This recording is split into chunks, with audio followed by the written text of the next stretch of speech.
പുതിയൊരു വീഡിയോയിലേക്ക് എല്ലാ കൂട്ടുകാർക്കും സ്വാഗതം. കേരള ഗ്രാമീൺ ബാങ്ക് അഥവാ KGBയുടെ പുതിയൊരു ATM കാർഡ് നമുക്ക് ലഭിച്ചു കഴിഞ്ഞാൽ അവരുടെ തന്നെ ATMൽ പോയിട്ട് ആ കാർഡിന് എങ്ങനെ പുതിയൊരു പിന്ന് ക്രിയേറ്റ് ചെയ്ത് ആ കാർഡ് ആക്ടിവേഷൻ ചെയ്യാമെന്ന് ഈ വീഡിയോയിലൂടെ നമുക്ക് നോക്കാം. നമ്മൾ ATMൽ പോയിട്ട് ATM കാർഡ് ഉപയോഗിച്ചുകൊണ്ട് ഏതൊരു ട്രാൻസാക്ഷൻ നടത്തുന്ന സമയത്തും ആ ATM കാർഡിൻ്റെ പിന്ന് ടൈപ്പ് ചെയ്ത് കൊടുക്കേണ്ടതായിട്ടുണ്ട്. അതുകൊണ്ട് തന്നെ നമുക്കൊരു ATM കാർഡ് പുതിയത് ലഭിച്ചു കഴിഞ്ഞാൽ അതിന് പിന്ന് ക്രിയേറ്റ് ചെയ്യേണ്ടത് അത്യാവശ്യമാണ്. അപ്പോൾ ഈ വീഡിയോയിലൂടെ വ്യക്തമായിട്ട് തന്നെ എങ്ങനെ നമുക്ക് പുതിയ ATM കാർഡിന് പിന്ന് ക്രിയേറ്റ് ചെയ്യാമെന്ന് നോക്കാം. തീർച്ചയായും ഈ വീഡിയോ നിങ്ങൾക്ക് പ്രയോജനപ്പെടും. അതുകൊണ്ട് മറക്കാതെ ഈ വീഡിയോയ്ക്ക് ഒന്ന് ലൈക്ക് ചെയ്യുക. നിങ്ങളുടെ ലൈക്ക് ഞങ്ങൾക്ക് പുതിയ വീഡിയോകൾ ചെയ്യുന്നതിനുള്ളൊരു പ്രോത്സാഹനമാണ്. അതുപോലെ നിങ്ങളുടെ വേണ്ടപ്പെട്ടവർക്കോ സുഹൃത്തുക്കൾക്കോ മറ്റോ KGBയുടെ ATM കാർഡിന് പിന്ന് ക്രിയേറ്റ് ചെയ്യാനുണ്ടെങ്കിൽ അവർക്ക് ഈ വീഡിയോ ഒന്ന് ഷെയർ ചെയ്യുക. വീഡിയോയ്ക്ക് താഴെ തന്നെ ഷെയർ ബട്ടൺ ഉണ്ട്. അതിൽ പ്രസ് ചെയ്ത് കഴിഞ്ഞാൽ വാട്സപ്പിലും ഫേസ്ബുക്കിലൂടെയും ഒക്കെ നിങ്ങൾക്ക് ഈ വീഡിയോ അവർക്കൊക്കെ ഷെയർ ചെയ്യാവുന്നതാണ്. ഈ ചാനൽ സബ്സ്ക്രൈബ് ചെയ്തിട്ടില്ലാത്തവരുണ്ടെങ്കിൽ വീഡിയോയ്ക്ക് താഴെ കാണുന്ന സബ്സ്ക്രൈബ് എന്ന ബട്ടണിൽ പ്രസ് ചെയ്യുക. അടുത്ത് വരുന്ന ബെല്ലൈക്കണും പ്രസ് ചെയ്ത് എനേബിൾ ചെയ്യുക. എങ്കിൽ നിങ്ങൾ യൂട്യൂബ് ഓപ്പൺ ചെയ്യുന്ന സമയത്ത് ഞങ്ങളുടെ യൂസ്ഫുള്ളായ വീഡിയോകൾ വളരെ പെട്ടെന്ന് നിങ്ങൾക്ക് ലഭിക്കുന്നതാണ്. KGB ATMൽ നിന്ന് ലഭിക്കുന്ന എല്ലാ സേവനങ്ങളെക്കുറിച്ചുള്ള വീഡിയോകളും ഞങ്ങൾ ഇതിനു മുമ്പ് ചെയ്തിട്ടുണ്ട്. ആ വീഡിയോകളെല്ലാം ഉൾപ്പെട്ട പ്ലേലിസ്റ്റിന്റെ തമ്പനയിൽ ഈ വീഡിയോയുടെ അവസാനം സ്ക്രീനിൽ വരുന്നതാണ്. അതിൽ പ്രസ് ചെയ്ത് വളരെ യൂസ്ഫുള്ളായ ആ വീഡിയോകളൊക്കെ നിങ്ങൾക്ക് ഓപ്പൺ ചെയ്യാവുന്നതാണ്. എന്നാൽ ശരി, നമുക്ക് വിഷയത്തിലേക്ക് കടക്കാം. ഞാനിപ്പോൾ കേരള ഗ്രാമീൺ ബാങ്കിന്റെ ATMന്റെ മുന്നിൽ തന്നെയാണ് നിൽക്കുന്നത്. ആദ്യം നമുക്ക് ലഭിച്ചിരിക്കുന്ന ആ KGBയുടെ ATM കാർഡിനെ മെഷീനിലേക്ക് ഇൻസർട്ട് ചെയ്യേണ്ടതായിട്ടുണ്ട്. അതിനായി ആദ്യം കാർഡിനെ ഈ രീതിയിൽ പിടിച്ചുകൊണ്ട് ഇങ്ങനെ ഇൻസർട്ട് ചെയ്യുക.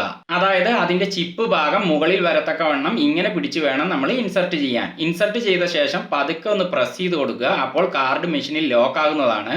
ഇനി ട്രാൻസാക്ഷൻ കഴിഞ്ഞ് സ്ക്രീനിൽ നിർദ്ദേശം വരുമ്പോൾ മാത്രമേ കാർഡ് പുറത്തേക്ക് എടുക്കാവൂ. അത് പ്രസ് ചെയ്തത് തന്നെ സ്ക്രീനിൽ ഇപ്പോൾ ഭാഷ സെലക്ട് ചെയ്യാനുള്ള ഓപ്ഷനുകളാണ് വന്നിരിക്കുന്നത്.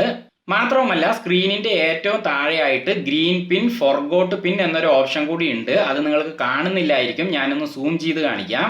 ഇത് കണ്ടില്ലേ, ഇതാണ് ആ ഓപ്ഷൻ. അതിന്റെ നേരെ സൈഡിലായി വരുന്ന ഈ ബട്ടണിലാണ് നമ്മൾ ആദ്യം പ്രസ് ചെയ്യേണ്ടത്. അപ്പൊ ഞാൻ അതിൽ പ്രസ് ചെയ്യുകയാണ്. ഇപ്പൊ അടുത്തതായിട്ട് ജനറേറ്റ് OTP, ക്യാൻസൽ തുടങ്ങിയ രണ്ട് ഓപ്ഷനുകൾ സ്ക്രീനിൽ റൈറ്റ് സൈഡിലായിട്ട് വന്നിട്ടുണ്ട്. അതിൽ നമ്മൾ ആ ജനറേറ്റ് OTP എന്ന ഓപ്ഷനാണ് സെലക്ട് ചെയ്യേണ്ടത്. അതിനായിട്ട് അതിന്റെ നേരെ സൈഡിലായി കാണുന്ന ഈ ബട്ടണിൽ ഇങ്ങനെ ഒന്ന് പ്രസ് ചെയ്യുക. അപ്പൊ അതിൽ പ്രസ് ചെയ്തപ്പോൾ സ്ക്രീനിൽ please enter your 14 digit account number എന്നൊരു നിർദ്ദേശം വന്നിട്ടുണ്ട്. അതായത് കേരള ഗ്രാമീൺ ബാങ്കിൽ പോയി നമ്മൾ പുതിയൊരു അക്കൗണ്ട് തുടങ്ങുന്ന സമയത്ത് നമുക്കൊരു പാസ്ബുക്ക് നൽകിയിട്ടുണ്ടാവും. അതിലൊരു അക്കൗണ്ട് നമ്പർ ഉണ്ട്. അതായത് ബാങ്ക് അക്കൗണ്ട് നമ്പർ തന്നെയാണ് ഉദ്ദേശിച്ചത്. അതിവിടെ ടൈപ്പ് ചെയ്ത് കൊടുക്കാനാണ് പറഞ്ഞിരിക്കുന്നത്. ഇവിടെ നിങ്ങളൊരു കാര്യം ശ്രദ്ധിക്കുക. നിങ്ങൾ അക്കൗണ്ട് നമ്പർ ടൈപ്പ് ചെയ്ത് കൊടുക്കുന്ന സമയത്ത് വളരെ വളരെ സ്പീഡിൽ വേണം നിങ്ങൾ അക്കൗണ്ട് നമ്പർ ടൈപ്പ് ചെയ്ത് കൊടുക്കാൻ. അല്ലെങ്കിൽ എന്താണ് സംഭവിക്കുക എന്ന് ഞാൻ പിന്നെ കാണിക്കാം. ഞാനിപ്പോൾ ഇവിടെ എൻ്റെ അക്കൗണ്ട് നമ്പർ ഒന്ന് ടൈപ്പ് ചെയ്ത് കാണിക്കാം. അപ്പം ഞാൻ എൻ്റെ KGBയുടെ ബാങ്ക് അക്കൗണ്ട് നമ്പർ വളരെ സ്പീഡിൽ തന്നെ ഇവിടെ ടൈപ്പ് ചെയ്യാണ്. അങ്ങനെ ഞാനത് ടൈപ്പ് ചെയ്ത് കഴിഞ്ഞു. ഇപ്പൊ സ്ക്രീനിൽ കറക്റ്റ്, ഇൻകറക്റ്റ് തുടങ്ങിയ രണ്ട് ഓപ്ഷനുകൾ സ്ക്രീനിന്റെ റൈറ്റ് സൈഡിൽ തന്നെ താഴെയായിട്ടുണ്ട്. അതിൽ കറക്റ്റ് എന്ന ഓപ്ഷനാണ് നമ്മൾ സെലക്ട് ചെയ്യേണ്ടത്. അപ്പോൾ അക്കൗണ്ട് നമ്പർ ടൈപ്പ് ചെയ്ത് കൊടുക്കുമ്പോഴുള്ള പ്രശ്നം എന്താണെന്നുള്ളത് ഞാൻ ഈ വീഡിയോയുടെ അവസാനം തെളിവ് സഹിതം നിങ്ങൾക്ക് കാണിച്ചു തരാം. അത് നിങ്ങൾ അറിഞ്ഞിരിക്കേണ്ടതാണ്. എങ്കിലേ നിങ്ങൾക്ക് പെട്ടെന്ന് തന്നെ പിന്ന് ക്രിയേറ്റ് ചെയ്യാനാവുകയുള്ളൂ. അപ്പം ഞാൻ ആ കറക്റ്റ് എന്നതിൻ്റെ സൈഡിലുള്ള ഈ ബട്ടണിൽ പ്രസ് ചെയ്യുന്നു. ഇപ്പൊ സ്ക്രീനിൽ please wait, your transaction is being processed എന്ന് കാണിച്ചിരിക്കുന്നു. ഇപ്പോഴാണ് നമ്മളൊരു പ്രധാന കാര്യം ചെയ്യാനുള്ളത്. അതെന്താണെന്ന് വെച്ചാൽ നമ്മൾ കേരള ഗ്രാമീൺ ബാങ്കിൽ അക്കൗണ്ട് തുടങ്ങുന്ന സമയത്ത് ഒരു ഫോൺ നമ്പർ നമ്മൾ അവിടെ കൊടുത്തിട്ടുണ്ടാവും. അപ്പൊ ആ ഫോൺ നമ്പറാണ് നമ്മളുടെ അക്കൗണ്ടുമായിട്ട് ലിങ്ക് ആയിരിക്കുന്ന നമ്പർ. അതായത് ബാങ്ക് അക്കൗണ്ടുമായിട്ട് രജിസ്റ്റർ ചെയ്തിരിക്കുന്ന മൊബൈൽ നമ്പർ. അപ്പൊ ആ മൊബൈൽ നമ്പറിലേക്ക് ഒരു വൺ ടൈം പാസ്വേഡ് അഥവാ OTP ഈ സമയത്ത് നിങ്ങൾക്ക് ലഭിക്കുന്നതാണ്. അപ്പൊ ആ OTP എത്രയാണെന്ന് നമ്മൾ നോക്കി മനസ്സിലാക്കി അതിവിടെ ടൈപ്പ് ചെയ്ത് കൊടുക്കേണ്ടതുണ്ട്. അത് ടൈപ്പ് ചെയ്ത് കൊടുത്താലേ നമുക്ക് പുതിയ പിന്ന് ക്രിയേറ്റ് ചെയ്യാനാവുകയുള്ളൂ. അപ്പൊ നിങ്ങൾ ഇത് ചെയ്യുന്ന സമയത്ത് നിങ്ങളുടെ ബാങ്ക് അക്കൗണ്ടുമായി രജിസ്റ്റർ ചെയ്തിരിക്കുന്ന മൊബൈൽ നമ്പർ ഇൻസർട്ട് ചെയ്ത മൊബൈൽ നിങ്ങളുടെ കൈവശം ഉണ്ടായിരിക്കേണ്ടതാണ്. ഇപ്പൊ എൻ്റെ രജിസ്റ്റേർഡ് മൊബൈൽ നമ്പറിലേക്ക് ആ മെസ്സേജ് വന്നിട്ടുണ്ട്. അത് ഞാനിവിടെ ഓപ്പൺ ചെയ്ത് കാണിക്കാം. അപ്പൊ ഈ രീതിയിലുള്ള ഒരു മെസ്സേജ് ആണ് നിങ്ങളുടെ ഫോണിലേക്ക് വരിക. ഇതിൽ ഒരു 6 അക്കങ്ങൾ കാണുന്നില്ലേ? ഈ 6 അക്കങ്ങളാണ് നമുക്ക് ലഭിച്ചിരിക്കുന്ന OTP. അത് ക്രമം തെറ്റാതെ നമ്മളിവിടെ അടുത്തതായിട്ട് ടൈപ്പ് ചെയ്ത് കൊടുക്കണം. ഇനി ഞാൻ വീണ്ടും സ്ക്രീനിലേക്ക് വരാം. ഇപ്പൊ കണ്ടില്ലേ, please enter the OTP received on your registered mobile number എന്ന് കാണിച്ചിരിക്കുന്നു. അപ്പൊ ഞാൻ മെഷീനിന്റെ കീപാഡിൽ എനിക്ക് ലഭിച്ച OTP ക്രമം തെറ്റാതെ ടൈപ്പ് ചെയ്ത് കൊടുക്കുന്നു. ഇപ്പൊ സ്ക്രീനിന്റെ റൈറ്റ് സൈഡിൽ താഴെ കറക്റ്റ്, ഇൻകറക്റ്റ് തുടങ്ങിയ രണ്ട് ഓപ്ഷനുകളുണ്ട്. അപ്പൊ നമ്മൾ കറക്റ്റ് ആയിട്ടാണ് ടൈപ്പ് ചെയ്ത് കൊടുത്തിരിക്കുന്നതെങ്കിൽ ആ കറക്റ്റ് എന്നതിന് സൈഡിലുള്ള ബട്ടണിൽ പ്രസ് ചെയ്താൽ മതി. എന്നാൽ നിങ്ങൾ ആ OTP ടൈപ്പ് ചെയ്ത് കൊടുക്കുന്ന സമയത്ത് നമ്പർ എന്തെങ്കിലും തെറ്റിച്ചു പോയാൽ ഇവിടെ ആ കറക്റ്റ് എന്ന ഓപ്ഷന് താഴെയായിട്ട് ഇൻകറക്റ്റ് എന്നൊരു ഓപ്ഷൻ ഇല്ലേ, അതിന്റെ സൈഡിലായി കാണുന്ന ഈ ബട്ടണിൽ പ്രസ് ചെയ്ത് കൊടുത്തു കഴിഞ്ഞാൽ സ്ക്രീനിൽ തെറ്റായി നിങ്ങൾ ടൈപ്പ് ചെയ്ത് കൊടുത്ത് വന്നിരിക്കുന്ന ആ OTP മാഞ്ഞു പോകുന്നതാണ്. വീണ്ടും നിങ്ങൾക്ക് മെഷീനിന്റെ കീപാഡിൽ കറക്റ്റായ OTP ടൈപ്പ് ചെയ്ത് കൊടുക്കാവുന്നതാണ്.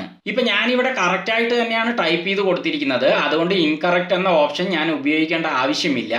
അപ്പൊ ഞാൻ ആ കറക്റ്റ് എന്നതിന്റെ നേരെ സൈഡിലുള്ള ഈ ബട്ടണിൽ പ്രസ് ചെയ്യുന്നു. അടുത്തതായിട്ട് ഇങ്ങനെ ഒരു ഓപ്ഷനാണ് സ്ക്രീനിൽ വരിക. ഇവിടെ please enter your new pin എന്ന് കാണിച്ചിരിക്കുന്നു. അപ്പൊ ഇനിയാണ് നിങ്ങൾ യഥാർത്ഥ പിൻ ഇവിടെ ടൈപ്പ് ചെയ്ത് കൊടുക്കേണ്ടത്. അതായത് നിങ്ങൾക്ക് ഇഷ്ടമുള്ള ഏതെങ്കിലും 4 അക്കങ്ങളുള്ള ഒരു പിന്നാണ് ഇവിടെ ടൈപ്പ് ചെയ്ത് കൊടുക്കേണ്ടത്.